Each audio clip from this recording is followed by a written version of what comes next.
When I was removed in the morning and told to sit down, naked as I was born,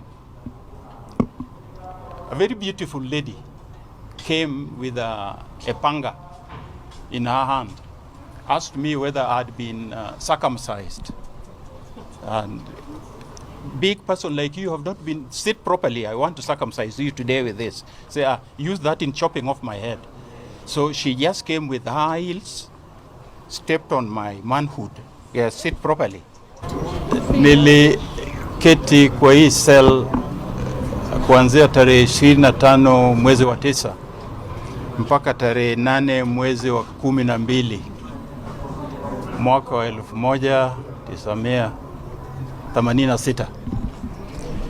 For the days that I stayed in Nyayo Torture Chambers, when I was arrested from the offices where I was working, where I had served only for 3 months while I was still under probation, they came and picked me from there, took me to Kileleshwa, stayed there till 6:30 in the evening from where I was removed, put in a Land Rover, blindfolded, made to lie on my back, where I was driven for time on end, round and round for hours. Finally, I ended up where I was put in a cell. And in that cell, on the first day, it was a cell which had no air, no breathing, nothing. It forced me to go on my tummy to try and grasp a bit of air from under the door. And then I slept there until the following day when I was removed, put in a lift, blindfolded again, taken to the last floor of the building, where I appeared before a panel of 9 people who started throwing questions for me to tell them why I was taken there. Said, I don't know. But then it was until they removed me from there, put me in a Land Rover again, I was driven to my house, Nuru Estate. While we were still on the way, they told me to stand, sit up, and tell them where I was exactly. I said, then show us the direction to your house. I showed them, they drove me up to that place where they went and ransacked, turned everything upside down. Took whatever they were to take, some books plus my passport and ID. Then I was brought back, taken back to that cell, torture chambers up there. Questions started. But anyway, the sessions of torture, when days came that we could not agree and I was ordered to take my chair at a certain corner, remove my jacket, put there, shirt put there, trouser, innerwear, put there, then come into the center, start doing press-ups. I did it without knowing that it was me who was supposed to be counting as I do the press-ups. About 10 times, and then I was told, stop it. Start counting. I counted until when I reached the 50th, I was completely breathless. I couldn't breathe. As I lay down on my tummy, I was told to lie prostrate on a cruciform posture with my hands spread on the floor, put my legs at 45 degrees up and maintain there. Somebody stands on your right hand and another one standing on your left hand so that you cannot use your hands to support your legs up. The moment they saw it was coming up, they took a table chair which was sit on the floor. It got broken.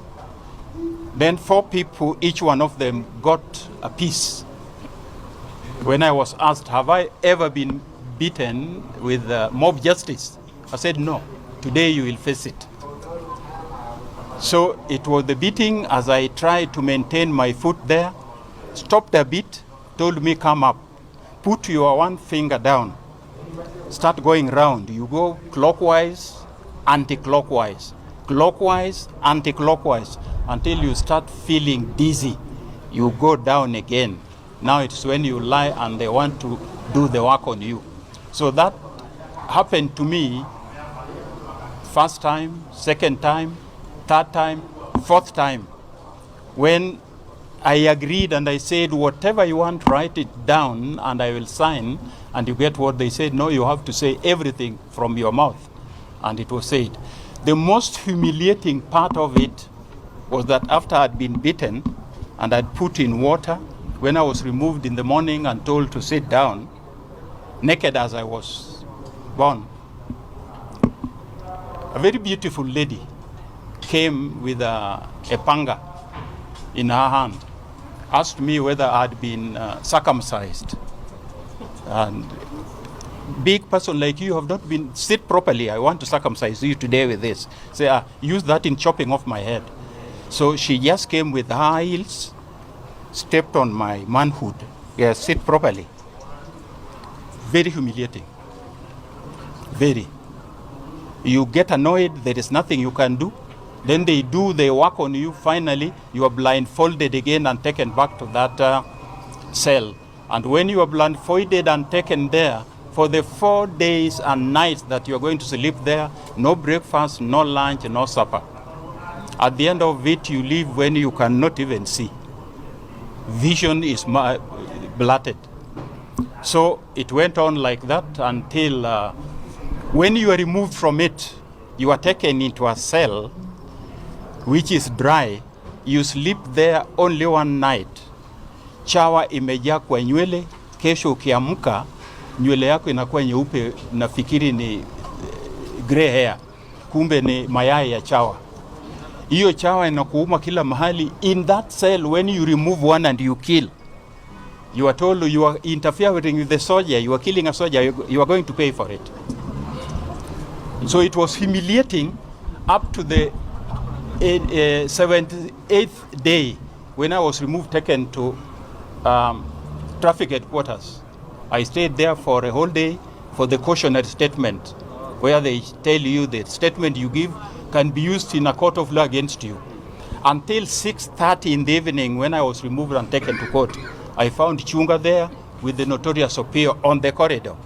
Taken there, all that Chunga was to tell Bush was that this man before you, Your Honor, in a similar kind of involvement in 1971, he was detained, taken to court, charged and jailed for 8 years with hard labor incommunicado.